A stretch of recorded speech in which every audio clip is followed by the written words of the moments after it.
Good evening. Good evening, gentlemen. Yes. Okay, since we were here last, for our last update, we've had two public info sessions. First at the Orleans Board of Selectmen. It was their first time with us going over the project. It went very well. Had some questions, and as usual, we offer to go back as many times as it takes to get the questions answered. We will be scheduling a meeting with Orleans FinCom at some point. Their schedule got kind of messed up that night. We've been to Brewster for their second visit with the Brewster FinCom. They had sent us roughly 25 questions that we worked on getting answers to. We were there for roughly 2 hours and 15 minutes and answered their questions as best we could. There are still some lingering questions that need more refinement.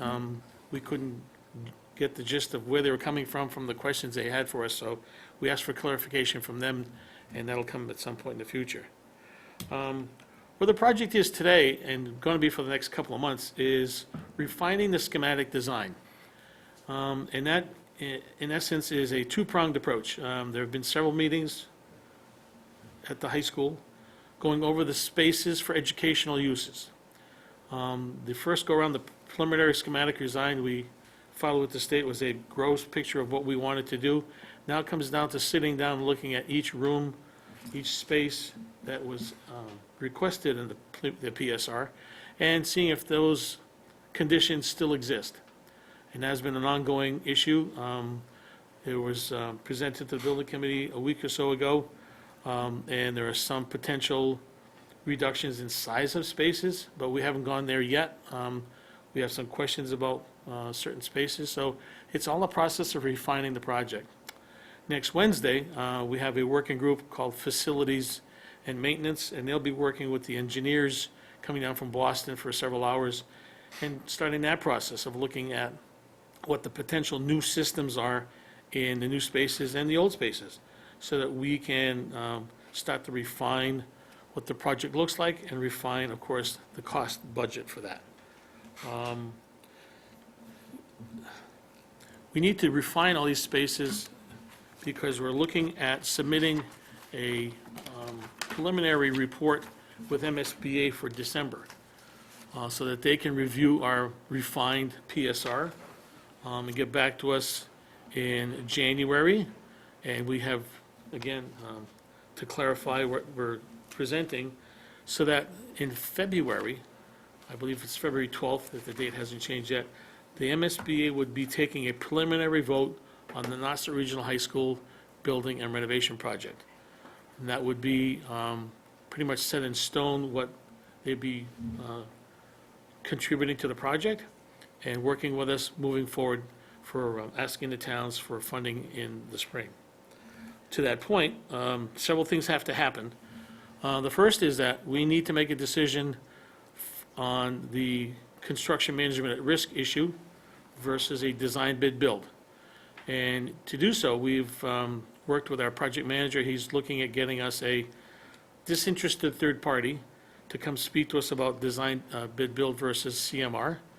And when that individual is scheduled and the date is picked, I'll let everybody know. So school committee, selectmen, finance committee members can all be in the room to hear the same news at the same time. Because right now, the construction management at risk premium is in the budget.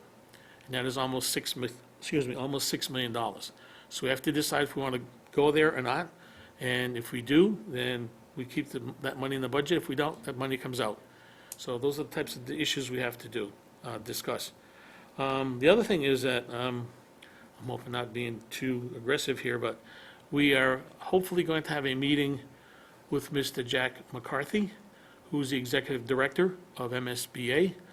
He was approached by our project manager at a function this past week and agreed to come down and have a discussion for folks to understand what MSBA does for those folks who have lingering issues or lingering questions.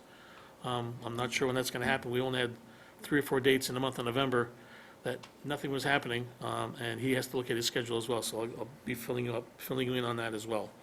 So where we're at today is working forward with all these projects in facets of the project.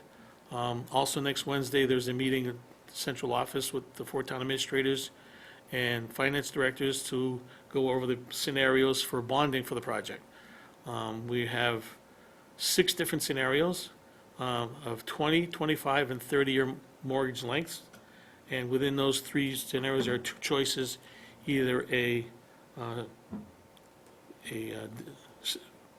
principal that doesn't change or a debt payment that doesn't change. So those 2 choices will be bandied about amongst the 4 towns in administration for a recommendation to the school committee who are the bonding authority.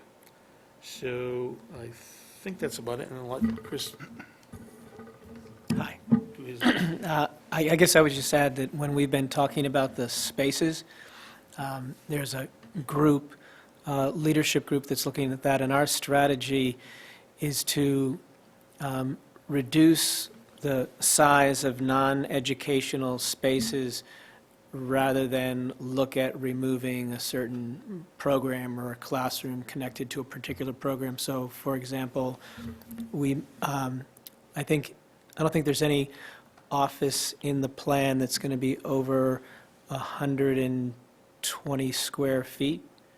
And if you do that to all of the offices, you get space that goes back to, that gets allotted for education. And that strategy seems to be going well. So that was a decision that group made. We don't want to cut anything. We don't want to compromise the educational program. So we looked at spaces where teaching and learning wasn't happening. We figured we would get those to be as small as we could. Nobody needs a big office. So. Yes, Tom. So I just want to add a couple other points to the report that Craig does so well for us. We were with the Wellfleet Selectmen the other night, and Chris was on that trip with us, and Harry Tarkanian, and we presented to the Selectmen, and they couldn't have been any nicer or any happier about the project going forward. It was a great meeting for us. And I followed up with a meeting with the town manager in Eastham, Jackie. Had a great discussion for a couple of hours about the project and setting us up, because we're coming in front in a short period of time with the FinCom and the Selectmen in Eastham. So, and we're working now on, Ann's got a schedule. We're getting a number of calls now. People are calling us in terms of getting on the schedule for presentations, and Chris and Kathleen and his staff have got one presentation. We have really dialed in on a presentation for our FinComs and our Selectmen, so it's ramping up as we speak, so it's good. And I thank everybody's time that they're putting into this. It's very important, so. Any questions for each gentleman? Yes, Dick. Greg, I just want to make sure I understand this process. I think you said that that there's going to be a vote on the proposal for our project did you say it was by the MSBA? Yes. The MSBA takes a preliminary vote on a refined schematic design in December, and then we have chances to go back and forth with the staff on what that vote means and for the essence of the project, support of the project, so that in February of next year, 2020, the MSBA would be ready at their full board meeting to take a vote on Nauset Region's proposed project, and that would set in stone our contribution to the project from the Commonwealth of Massachusetts. And that's how we go forward through the 4 towns with that in hand. Chris, may I have a follow-up? Yes, please, do Dick. So at that point with this, I think you called it schematic design, you know, where I think you kind of refined the space, the spaces that Chris mentioned a minute ago. So that will have been completed by then? Our goal is between now and December to refine the spaces and refine the systems that the building project will be using. For instance, I've said to you before, we've been asked to look at air conditioning all 220,000 square feet. We don't know if we're going to do that until we sit down and look at what the project would need. We need to have some kind of heating system. We don't know if it's a central heating system for the whole campus or multiple heating systems. Those are things that obviously drive the budget, but also have to be refined so that when you present this to the Commonwealth and then eventually go out to design the project for bid, you have some idea of what it is you're looking to include in the project. Can I also ask if, you might not be the right exact person to ask about this, but do you know if there's gotten to be any more, less space between the state projection of, for enrollment and the cost per student, between the state projection and the one that we've heard from the select board? The state has its formula for reimbursement for spaces and issues that they like to support. For instance, I mentioned before that science labs is real easy for me to talk about that. They give very little support for moving dirt around the site. 8 cents on the dollar is what the state pays. For offices like an administration area, they pay $0 for office space. So it's all on us locally to fund those spaces. So there is a sliding scale, if you will, as to what the MSBA funds or call allowable costs and what we end up paying for locally. And I mentioned quickly that, for instance, the construction management at risk is a add-on that the Commonwealth pays $0 to, that's all on the local taxpayer. And that is a $5.9 million premium at this point. On the question of the cost of educating each student, has there been any progress on that front? That is an issue the building committee doesn't get involved with, that's administration, and I'm sure Mr. Conrad has. Yes, Tom? So Richard, I'm going to take a stab at this. I think we're talking about the difference at the Brewster meeting with a gentleman on the FinCom and our numbers. And I can tell you that that meeting hasn't taken place, but they're working on the schedule for that to take place. And the gentleman from the FinCom is out for 2 weeks. He's gone for 2 weeks, and we're waiting to schedule that. So we're staying right on top of that meeting. That's the meeting that you're going to have with the individual. That's exactly right. Yep. I guess I'd just maybe like to ask a general question that maybe you can't answer now, but I don't see why the various parties involved in this issue can't agree to work from the same set of numbers. I think after that meeting, I think it'll be very clear for both sides what the numbers are. Okay. Yep. Any other questions? Yes, please. Josh. Just a quick one, I think.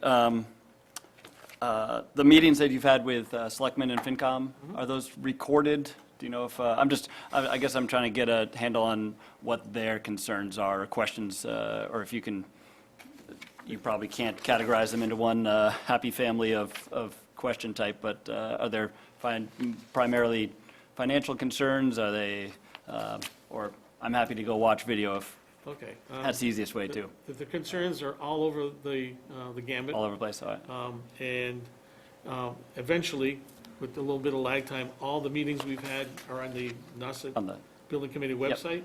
You just have to scroll down, look for presentations, and look at the one you're looking for by date Yep. and which group.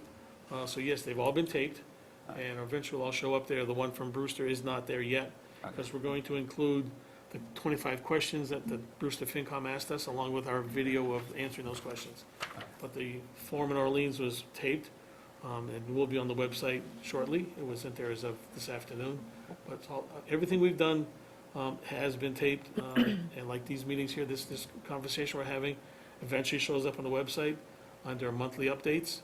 We want to make sure folks follow the progress if they want to, of where we are and where we're going, and those issues that we have to decide as yet. Yes, Josh? one other quick one on just the reduction of some of the sizes of spaces. I know going back a year, maybe, there was some concern over the reuse of the existing buildings, and that a lot of the framing, which is probably steel and concrete in there, that those spaces that that students are currently in weren't necessarily easily adaptable to become slightly larger than they are? Is that based on, I guess, is the reduction based on a better understanding of what we're working with for a remodel, or is it based on dollars, or is it based on just tailoring needs more specifically? Or option 4, which I have no idea what it is. Well, first of all, the existing buildings, as I've said before, get completely gutted. The walls get blown out. Yeah. Within those walls, we're going to be adding space to those buildings so that you can have a quote-unquote normal classroom size, even with the concrete structure, because the hallway now gives you a space to connect to all the classrooms, so you don't have to worry about a hallway going through the classrooms. Okay. So that helps us with the square footage and the use of the building. Yeah. So that issue, has nothing to do with the size of the existing, building, existing okay. buildings.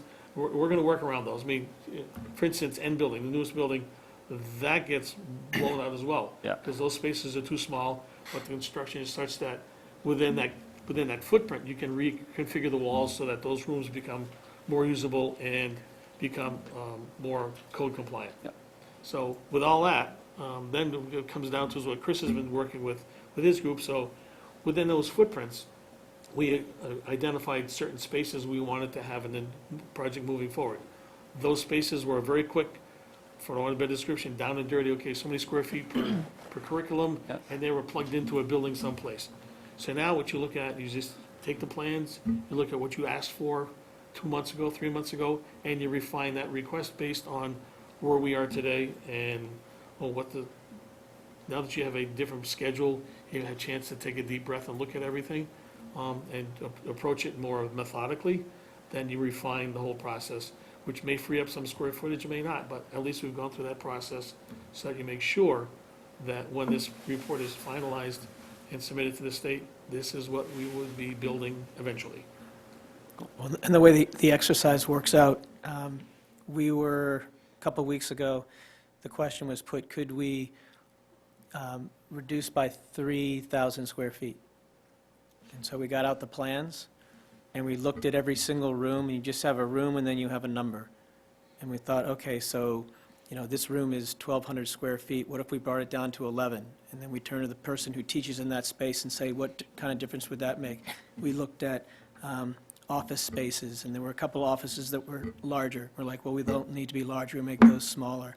We looked at conference rooms, could that go down by 50 feet? And eventually, it started to add up. And that was our theory. If we took a little bit away from a lot of spaces, and we checked with the people who did the work in that spaces, and they felt like that work wouldn't be compromised, then that collectively would get to the number, and we wouldn't have to take any one part of the plan and say, well, we just can't have that. If we just take that room out, then we make our 3,000. Instead, we spread it around. So it's a puzzle and a math problem, really. Yeah, I think if I were to bring my question to a concern, it's just that seems like educational trends are moving towards larger educational spaces and flexible ones, so you can pop them open and join 2 classrooms and have more room for kids to break out into smaller group sessions. And I hope that whenever I hear reductions, I'm like, oh, for 150 million, I hope we're getting exactly what we want and need versus things that are reduced. So that's my one concern is that. Well, I think in our conversation, flexibility is really important. And we were looking at spaces that were not necessarily where the teachers and the students were going to be. Okay. And see, could we go after those spaces, because we don't want to compromise the quality of the learning. We also want to keep the flexibility and be able to utilize the spaces in a lot of different ways, because things are going to change over time. And so the bigger a space is and the more adaptable, the better. So that's why we looked at all the places where, more of like the support and administrative spaces in the school, and those are what took the hit. Cool, thank you. Any other questions? Gentlemen, thank you very much. Thank you very much. Would just point out that if anybody viewing this has interest, there is a website that you can go to. It is, if you go to the high school website, there is a section on there for the building project. You click on that, and it'll take you to the building website, which has got more information than you'd ever want. I mean, just